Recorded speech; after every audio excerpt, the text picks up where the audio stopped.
Matahong.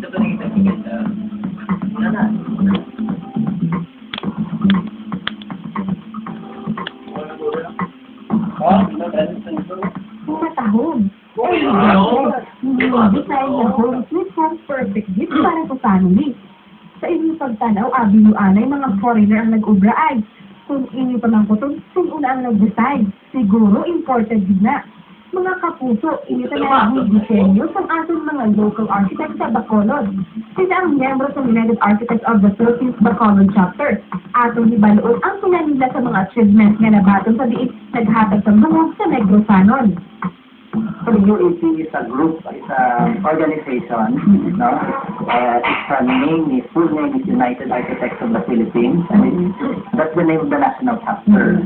So every region, UAP is composed of different chapters. Okay, so like here in Bacolod, UAP Bacolod chapter is the oldest chapter in Bacolod City with a group with a membership of more than 280 architects. Wala labot na active member sila sa UAP. Sila man ang affiliate sa National Tech International Group pareha sa Union of International Architects. Apang bilang miyembro, dapat may ginasulubin sila ng mga langit. The objectives of the chapter is actually it regulates the practice of architecture locally. There are issues between architects. For example, when the body would resolve those issues within themselves, so that the profession would be affected. No, it would run smoothly in accordance with the Professional Regulatory Commission. Bilang incoming president, Architect Francis De Lutrez ng UAP Bacolod Chapter ang nag-share kung paano nila ginamit na nga mabakod, solid ang nila organization. And every year, we have various activities. We have this yearly, we call it National Convention. So it's a yearly event whereas all architects, not only in Bacolod, but around the Philippines, gather to rekindle their camaraderie, and that's on the national scale. But locally, every month we have this general membership meeting. Nagpapati si De Lutrez na paagi sila ang makahatag ng ideya sa parehas na nila ng mga practicing architects. Buod silingon may sharing of ideas na isa kag isa sa ila kabuligay. At bilang bago ka presidente sa grupo, may aram sa gusto nga i-develop sa sila ka mga changes para sa kayuhan sa grupo. We wanted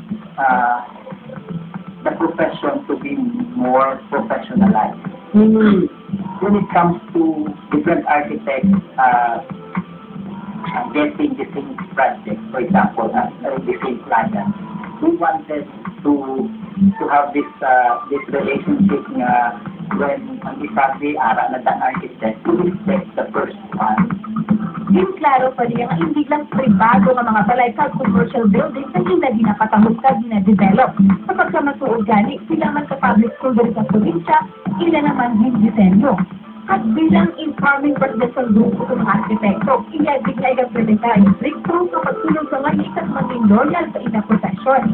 We wanted to really practice what's written on our bylaws of the United Architects of the Philippines. It's a little bit challenging to implement those, but as much as possible we try to improve that.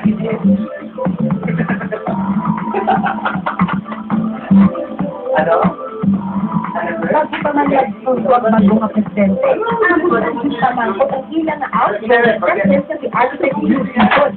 Kaya dinatagal ang pila ka mga pasidulay ilan na datin sa national level. We will see national awarded Bacolod Chapter. You can see the three projects. And then recently, during the induction of the new national officers, the national awarded Bacolod Chapter, the model chapter, sa Negros Island. Hanggang panitibay sa National Constitution, ang Bacolod lang ang isahanan na chapter province-based na nakakuha sa mga awards. Ini ang Model Chapter Award at ang pinakalit sa sila nakuha sa gulgula sa kabil sa bunga tuig. Ang Best in Professional Development Program, Best Public Relations Program, at Best Choice Program by a group sa kada UAP chapters nationwide. For the 35 years in existence.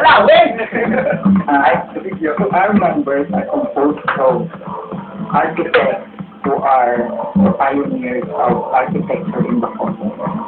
Okay. We have architects that have proven their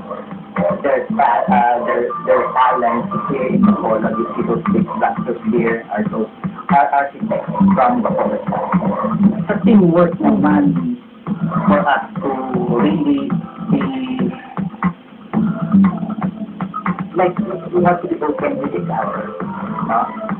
Individual architects to be open, not because sometimes kung sigulang ka ng architect, ng mga bata doon na kuya, daon na ba so dapat hindi mo na, kasi you learn things.